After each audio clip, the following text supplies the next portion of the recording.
మెదక్ పట్టణంలోని పిల్లికోటల్లో ఉన్న double bedroom ఇళ్లలో తెల్లవారుజామున మెదక్ డీఎస్పీ ఆధ్వర్యంలో కార్డన్ సెర్చ్ నిర్వహించారు.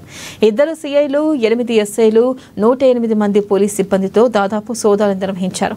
తనిఖీలలో భాగంగా సరైన పత్రాలు లేని మొత్తం 150 వాహనాలను స్వాధీనం చేసుకున్నారు. ఇక ముందస్తు నేర నియంత్రణ చర్యల్లో భాగంగా కమ్యూనిటీ కాంటాక్ట్ లాంటి కార్యక్రమాలు నిర్వహిస్తున్నట్లు డీఎస్పీ ప్రసన్న కుమార్ తెలిపారు.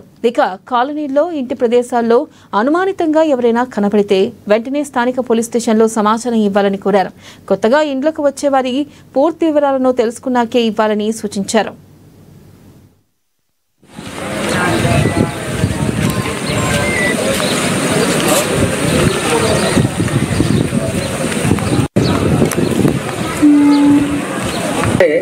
మిమ్మల్ని ఇబ్బంది పెట్టాలనే ఉద్దేశం అయితే ఏమీ కాదు.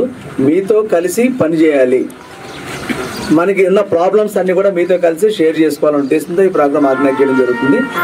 మెయిన్ ముఖ్యంగా ఏంటంటే చాలామంది మనందరూ తెలుసు, ఈ కొత్తగా మన ఇల్లులో కిరాయిలకి ఇస్తుంటాం. ఇప్పుడు సాధారణంగా చాలామంది డబుల్ బెడ్రూమ్ ఫ్లాట్స్లో ఉండట్లేదు, వాళ్ళు ఇల్లు కిరాయికి ఇచ్చి హైదరాబాద్ దగ్గర ఉంటున్నారు. కొత్త వ్యక్తులు మన దగ్గరికి వస్తారు. మీకు తెలుసు వీళ్ళు ఎవరో ఉన్నారు, మనకేంటి కొత్త వ్యక్తులు ఉన్నారు, కానీ మీరు ఎవరికి చెప్పలేని పరిస్థితి. వాళ్ళు ఏం చేస్తారో మీకు తెలియదు. అందువల్ల ఏంటంటే ఈ ఉదయాన్ని మేము అందరూ కూడా ఈ మొత్తం దాదాపు 89 బ్లాక్స్ ఉన్నాయి. ఇక్కడ 89 బ్లాక్స్లో రకరకాల వ్యక్తులు ఇక్కడ ఉన్నారు. ఈ మొత్తం చుట్టూ కార్డెన్ చేసి మొత్తం ప్రతి ఇంటిని కూడా 8 పార్టీస్కి డివైడ్ అయ్యి సెర్చ్ చేయడం జరిగింది. ఈ సెర్చ్కి సంబంధించి మొత్తం ఇళ్లలో ఎవరెవరు వ్యక్తులు ఉన్నారనే వాళ్ళ ఆధార్ కార్డు, వాళ్ళ వివరాలన్నీ తెలుసుకుని రైట్ పర్సన్స్ అక్కడ ఉన్నారా లేదంటే కొత్త వ్యక్తులు ఎవరైనా వచ్చి ఇక్కడ ఉంటున్నారా. ఎందుకంటే మనకి కొత్త వ్యక్తులు వస్తారు, మనకు తెలియదు, మంచి వాళ్ళుగా ఉంటారు, మనతో మధ్యనే ఉంటారు, కానీ బయటికి పోయి అఫెన్స్ లైక్ చేస్తుంటారు. అందువల్ల మీరు ఒకవేళ తెలిసినా వీళ్ళు అనుమానం వచ్చినా మీరు చెప్పలేని పరిస్థితి.